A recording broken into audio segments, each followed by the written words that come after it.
जादुई परी का चमकदार फ्रॉक। शहर की भीड़ भाड़ से दूर किसी गांव में दो अनाथ बहनें पूजा और अंजलि रहा करती थी। पूजा और अंजलि के माता पिता उन्हें बचपन में ही छोड़कर चले गए थे। उस दिन से वो बहनें गांव के लोगों के छोटे मोटे काम करके जैसे तैसे अपने घर का गुजारा कर रही थी। बड़ी बहन पूजा बहुत ही होनहार और समझदार लड़की थी। पूजा का स्वभाव बहुत ही अच्छा था और वो एक मेहनती लड़की भी थी। वो किसी भी काम को करने से पहले हिचकिचाती नहीं थी। वहीं दूसरी तरफ अंजलि एक मक्कार और आलसी लड़की थी। वो हमेशा घर पर सोती रहती और अमीर होने के सपने देखती रहती। वहीं दूसरी तरफ पूजा अपने घर का खर्च चलाने के लिए जंगल में लकड़ियां काटने जाया करती। एक दिन रोजाना की तरह जब पूजा जंगल की ओर जा रही थी, तभी उसे एक गुफा से किसी के चिल्लाने की आवाज आती है। मुझे छोड़ दो, मुझे परी लोग जाने दो। अगर तुमने मुझे नहीं छोड़ा तो सारी परियां तुम्हें नहीं छोड़ेंगी। एक घमंडी परी, मैंने तुझे यहाँ कई साल से कैद कर रखा है। आज तक तेरी एक भी परी मेरा पता ढूंढ पाई है क्या? मैं तुझे आखिरी बार चेतावनी दे रही हूँ। मुझे उस जादुई फ्रॉक का रहस्य बता दे और मैं तुझे आजाद कर दूंगी। नहीं काली चुड़ैल, तूने धोखे से मुझे यहाँ पकड़ रखा हुआ है। अगर तेरे अंदर इतनी हिम्मत होती तो मेरी जादुई छड़ी मेरे हाथ में दे दे, फिर देख मैं तेरा क्या हाल करती हूँ। चुड़ैल ये सुनकर गुस्से में आ जाती है और परी को जादुई छड़ी से परेशान करने लगती है। बाहर खड़ी पूजा ये सब देख रही होती है, लेकिन वो चुड़ैल से डरकर वहां से भाग जाती है। उस दिन पूजा जैसे तैसे थोड़ी बहुत लकड़ियां काटकर जंगल से घर वापस आ जाती है। घर आने के बाद भी पूजा को वो मासूम परी याद आ रही होती है। उस रात पूजा खाना भी नहीं खाती और बस उदास बैठी रहती है। अगली सुबह पूजा फिर से जंगल में लकड़ियां काटने के लिए जाती है और जब पूजा उस गुफा के बाहर गुजर रही होती है तो वो देखती है कि वो चुड़ैल परी को बहुत परेशान कर रही होती है। परी, कल पूर्णिमा की रात है और कल मैं वो तेरी जादुई फ्रॉक किसी भी हाल में लेकर रहूंगी। अगर आज तूने इस जादुई फ्रॉक का रहस्य नहीं बताया तो मैं तुझे जलाकर यहीं राख कर दूंगी। काली चुड़ैल, चाहे तो मुझ पर कितने भी जुल्म क्यों ना कर ले, लेकिन मैं तुझे कुछ नहीं बताऊंगी। परी लोग का वो जादुई फ्रॉक केवल एक नेक और ईमानदार इंसान को ही मिलेगा। परी की ये बातें सुनकर चुड़ैल को बहुत गुस्सा आ जाता है और वो परी को बिजली के झटके देने लग जाती है। चुड़ैल के इस टॉर्चर से घायल होकर परी जमीन पर गिर जाती है। इसके बाद चुड़ैल वहां से चली जाती है। चुड़ैल के वहां से जाते ही पूजा गुफा के अंदर आ जाती है। पूजा परी के ऊपर थोड़ा सा पानी डालती है, जिससे परी को होश आ जाता है। परी के होश में आने के बाद परी पूजा से पूछती है, तुम कौन हो और तुम यहाँ इस गुफा में क्या कर रही हो? तुम जल्दी से यहाँ भाग जाओ वरना वो चुड़ैल तुम्हें बंदी बना लेगी। नहीं परी, मैं आपकी मदद करने आई हूँ। मैंने सब सुन लिया है कि किस तरह वो चुड़ैल आपको दिन रात टॉर्चर करती है। आप अभी मेरे साथ चलो, आप आज से मेरे घर पर रहना। नहीं पूजा, मैं ऐसा नहीं कर सकती। वो चुड़ैल बहुत शक्तिशाली है। वो मुझे बड़े ही आसानी से तुम्हारे घर में ढूंढकर पकड़ लेगी और तुम्हें भी मार देगी। जब तक मुझे वो जादुई छड़ी नहीं मिल जाती मैं यहाँ से कहीं नहीं जा सकती। मुझे बताओ परी, मैं आपकी वो जादुई छड़ी की वापस कैसे ला सकती हूँ? इसलिए मुझे क्या करना होगा? नहीं बेटा, ये कोई बच्चों का काम नहीं है। इसमें तुम्हारी जान भी जा सकती है। मुझे अपनी जान की कोई परवाह नहीं है परी। मैंने परियों की बहुत कहानियाँ सुनी है। परियां अक्सर हम इंसानों को बचाने के लिए अपनी कुर्बानियाँ देती रहती है। आज मैं भी आपको बचाने के लिए आपकी मदद करना चाहती हूँ। मुझे आपकी मदद करके बहुत अच्छा लगेगा। ठीक है, तो अब तुम मेरी बात ध्यान से सुनो। जंगल के बीचों बीच तुम्हें जादुई सीढ़ियाँ मिलेंगी। उन सीढ़ियों पर चढ़कर तुम ऊपर बादलों में चली जाना। वहाँ बादलों में तुम्हें फ्रॉक के 3 घर मिलेंगे। उन जादुई फ्रॉक के घरों में से किसी एक फ्रॉक के घर में मेरी जादुई सोने की फ्रॉक रखी हुई है। अगर तुम वो फ्रॉक लाने में कामयाब रही तो तुम्हारे अंदर जादुई शक्ति आ जाएंगी और तुम फिर उस चुड़ैल से जीतकर मेरी मदद कर सकती हो। ठीक है परी, मैं जल्दी ही आपको छुड़ाने वापस आऊंगी। तब तक आप हिम्मत मत हारना। इतना कहकर पूजा वहां से चली जाती है और पूजा घर आकर सारी बात अपनी बहन अंजलि को बता देती है कि किस तरह वो उस परी की मदद करने के लिए बादलों में जा रही है। ठीक है दीदी, आज आप एक बहुत अच्छा काम करने जा रही हो और जब तक आप वापस नहीं आती मैं आपका इंतजार करूंगी। इसके बाद पूजा परी की मदद करने के लिए जंगल की ओर निकल जाती है। यहाँ अंजलि ना जाने बहुत खुश हो रही थी और मन ही मन में अपने आप से कहती है, पूजा दीदी तो पागल है जो उस परी की मदद करने के लिए बादलों में जा रही है। क्यों ना मैं उस चुड़ैल से हक मिला लूं, उसे उस जादुई फ्रॉक का रहस्य बता दूंगी। बदले में मुझे बहुत सारा सोना चांदी तो मिल जाएगा। इतना कहकर अंजलि चुड़ैल की गुफा की ओर घर से निकल जाती है। चुड़ैल की गुफा में पहुंचकर अंजलि चुड़ैल से कहती है, ए चुड़ैल, मैं यहाँ तुम्हारी मदद करने आई हूँ और मैं जादुई फ्रॉक का रहस्य जानती हूँ। ये तुम क्या मजाक कर रही हो? और मैं कैसे मान लूं कि तुम सच बोल रही हो? चुड़ैल, अगर मैं तुम्हें वो फ्रॉक नहीं दिला पाई तो मुझे हमेशा के लिए अपने यहाँ पर कैद कर लेना। इसके बाद अंजलि चुड़ैल को सारी कहानी सुना देती है कि कैसे उसकी बहन जादुई बादलों के बीच वो फ्रॉक लेने जा रही है। ये सुनकर चुड़ैल बहुत खुश हो जाती है और अपने जादू से चुड़ैल अंजलि को उन सीढ़ियों के पास ले जाती है। जाओ अंजलि, जल्दी से जाकर वो सोने का फ्रॉक ले आओ। हम चुड़ैलों को वहां जाने की इजाजत नहीं है। अगर मैं वहां गई तो जलकर राख हो जाऊंगी। इसलिए तुम वहां जल्दी से जाकर मेरा ये काम पूरा कर दो। इसके बाद मैं तुम्हें सोने और चांदी से अमीर बना दूंगी। अंजलि चुड़ैल की बात मानकर उन जादुई घरों के पास पहुंच जाती है। वो तीनों घर देखने बहुत आलीशान और खूबसूरत थे। अंजलि को समझ नहीं आ रहा था कि वो किस घर में जाए, लेकिन तभी एक घर से आवाज आती है, सुनो पूजा, तुम जल्दी से मेरे फ्रॉक के घर में आ जाओ। इस घर में तुम्हें बहुत सारा सोना चांदी मिलेगा और बहुत सारा अच्छा अच्छा सामान भी मिलेगा। नहीं अंजलि, तुम मेरे घर में आओ। मैं तुम्हें नई नई और सुंदर सुंदर ड्रेसेस दूंगी जिन्हें पहनकर तुम बहुत ही खूबसूरत लगोगी। दोनों घरों के बोल लेने के बाद अब तीसरा घर बोलता है, अंजलि, तुम मेरे घर में आ सकती हो। यहाँ तुम्हें एक बूढ़ी दादी मिलेंगी जो तुम्हें अच्छी अच्छी बातें सिखाएंगी जो तुम्हारे जीवन में बहुत काम आएंगी। अंजलि उन तीनों घरों की बात सुनकर चुड़ैल की सारी बातें भूल जाती है और जल्दी से सोने चांदी देने वाले घर के अंदर चली जाती है। अंदर जाकर अंजलि देखती है कि वहां तो सचमुच में बहुत सारा सोना और चांदी रखा हुआ था। वहीं दूसरी तरफ चुड़ैल अंजलि का इंतजार करते करते थक जाती है और अपनी गुफा की तरफ वापस चली जाती है। थोड़ी देर के बाद पूजा वहां जाती है और जाकर जादुई तीनों घरों के सामने खड़ी हो जाती है। अंजलि की तरह ही तीनों घर पूजा को अंदर आने को बोलते हैं। सुनो पूजा, तुम जल्दी से मेरे घर में आ जाओ। मेरे घर में तुम्हें ढेर सारा सोना चांदी और खाने का सामान मिलेगा। नहीं नहीं, तुम मेरे घर में आओ। मैं तुम्हें नई नई और सुंदर सुंदर ड्रेसेस दूंगी जिन्हें पहनकर तुम बहुत खूबसूरत लगोगी। दोनों घर के बोलने के बाद फिर से तीसरा घर बोलता है, पूजा, तुम मेरे घर में आ सकती हो जहाँ तुम्हें एक बूढ़ी दादी मिलेंगी जो तुम्हें अच्छी अच्छी बातें बताएंगी जो आगे चलकर तुम्हारे जीवन में बहुत मदद करेंगी। पूजा तीनों घरों की बात सुनकर जादुई तीसरे घर में जाने का फैसला करती है। अंदर जाने के बाद पूजा देखती है वहाँ कोई बूढ़ी दादी नहीं थी, बल्कि वहाँ तो जादुई सोने का फ्रॉक था जिसके बारे में परी ने पूजा को बताया था। पूजा जल्दी से वो फ्रॉक पहन लेती है और फ्रॉक पहनते ही पूजा के पास जादुई फ्रॉक की सारी शक्ति आ जाती है और तभी पूजा जल्दी से उठकर उस जादुई गुफा के बाहर पहुंच जाती है। पूजा गुफा में पहुंचकर बहुत देर तक चुड़ैल से लड़ाई करती है और आखिरकार जादुई सोने के फ्रॉक की शक्तियों की मदद से पूजा चुड़ैल को हरा देती है।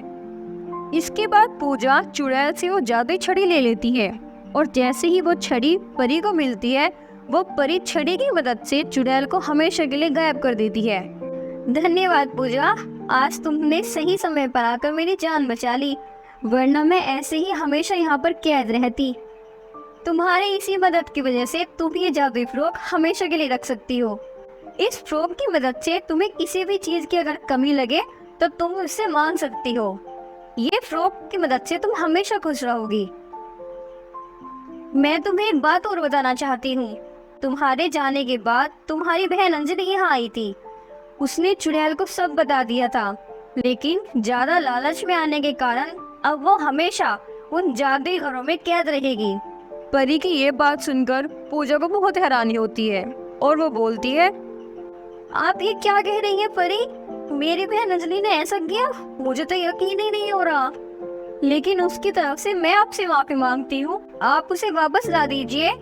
परी पूजा की बात मानकर जादू की मदद से अंजलि को वहाँ ले आती है। अंजलि अपने आप को परी के सामने देखकर बहुत शर्मिंदा होती है। इसके बाद अंजलि परी से माफ़ी मांगती है और फिर परी अंजलि को माफ़ करके वहाँ से परी लोक में चली जाती है। इसके बाद दोनों बहनें अपने घर में खुशी खुशी से रहने लगती हैं। अगर उन्हें किसी चीज़ की ज़रूरत महसूस होती तो वे जादुई फ्रॉक की मदद से वो सीख ले लेती। यहीं पर हमारी कहानी खत्म हो जाती है। एक छोटे से शहर में शशि अपनी माँ के साथ रहा करती। शशि की माँ पहले एक मॉडल हुआ करती थी, लेकिन घर की जिम्मेदारियों के कारण उसे मॉडलिंग छोड़नी पड़ी। शायद यही कारण था कि शशि भी अपनी माँ की तरह मॉडल बनना चाहती। शशि का व्यवहार बहुत अच्छा था और वो घर के काम भी सारे जानती थी, लेकिन उसका रंग थोड़ा सांवला था। शशि को मेकअप करने का बहुत शौक था। ऐसे ही एक दिन उसने अपने शहर में एक ब्यूटी कंपटीशन के बारे में सुना, जिसमें शशि भी पार्टिसिपेट करना चाहती। इसलिए वो अपनी माँ से कहती है, माँ, क्या आपको पता है, आज से ठीक 1 हफ्ते बाद हमारे शहर में ब्यूटी कंपटीशन होने वाला है। माँ, मैं उसमें पार्टिसिपेट करना चाहती हूँ। आप देखना, इस कंपटीशन को मैं ही जीतूंगी, लेकिन इसके लिए मुझे मेकअप का सामान खरीदना होगा, इसलिए आप मुझे कुछ पैसे दे दो। अपनी बेटी का इतना आत्मविश्वास देखकर उसकी माँ बहुत खुश होती है और मेकअप का सामान खरीदने के लिए पैसे दे देती है। इसके बाद शशि अपनी फ्रेंड शिखा के साथ मार्केट चली जाती है, जहाँ से वे बहुत सारा मेकअप का सामान खरीदते हैं। और शशि अपनी फ्रेंड शिखा से कहती है, मैंने मेकअप का सामान खरीद कर सही किया ना शिखा? अरे तू चिंता मत कर, तूने एकदम सही किया है और ये सारा सामान भी सही है। लेकिन यार, मुझे तो मेकअप करना ही नहीं आता। इसे कैसे लगाते हैं, कब लगाते हैं और कौन से पाउडर को कितनी देर तक और कितना लगाते हैं? अरे शशि, तू चिंता मत कर, मैं हूं ना, मैं सब सिखा दूंगी तुझे। इसके बाद दोनों सहेलियां घर आ जाती हैं और खाना खाते खाते दोनों आपस में बात करती हैं। खाना खाने के बाद शिखा शशि का मेकअप करती है।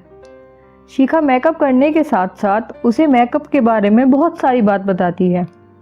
फिर धीरे धीरे शशि का मेकअप कंप्लीट हो जाता है और कंप्लीट होने के बाद जब शशि अपने आप को मिरर में देखती है तो थोड़ी सी हैरानी हो जाती है। तभी शिखा बोलती है, देखा शशि, तूने अपने दोस्त का कमाल। तू तो बड़ी सुंदर लग रही है। अब तो तुझे जल्दी से कोई पहचान भी नहीं पाएगा। हाँ यार, मेरा तो पूरा चेहरा ही बदल गया। थैंक यू शिखा। अरे इसमें थैंक्स की क्या बात, तू मेरी सबसे अच्छी दोस्त है। और हाँ, मेरी इस बात को ध्यान रखना कि कंपटीशन तू ही जीतेगी। शाम होते ही शिखा अपने घर चली जाती है और शशि अपने चेहरे का मेकअप बिना हटाए ऐसे ही सो जाती है। सुबह जब शशि बाथरूम में फेस वॉश करने के लिए जाती है तो वो अपना चेहरा देखकर डर जाती है, क्योंकि उसका चेहरा पूरी तरह खराब हो गया था। वो तुरंत फ़ोन करके शिखा को घर बुलाती है। कुछ देर में ही शिखा भी आ जाती है और उसका चेहरा देखकर बोलती है, शशि, ये क्या हुआ तेरे चेहरे को? कहीं तू बिना मेकअप हटाए सो तो नहीं गई? नहीं यार, मैंने तो रात को मेकअप हटाया नहीं था। शशि, मुझे माफ कर दे, गलती मेरी है। मैंने ही तुझे नहीं बताया कि रात में तुझे फेस वॉश करना था। यार ये सब क्या हो गया, अब कंपटीशन में नहीं जीत पाऊंगी। अब मैं क्या करूं, मेरा तो पूरा चेहरा खराब हो गया। शशि तू चिंता मत कर, मैं तुझे एक आइडिया बता देती हूँ जिससे तेरा चेहरा कल तक पूरी तरह ठीक हो जाएगा। लेकिन शशि रोती ही जा रही थी। उसे केवल इस बात की चिंता थी कि अब कंपटीशन में जीत नहीं पाएगी। यार अब तो कंपटीशन में हार जाऊंगी तो पार्टिसिपेट करने का क्या फायदा। अपनी दोस्त की बातों को सुनकर शशि को बहुत बुरा लग रहा था और वो उसे समझाने की पूरी कोशिश कर रही थी। अपनी दोस्त की बात मानकर शशि कंपटीशन में पार्टिसिपेट करने के लिए मान जाती है।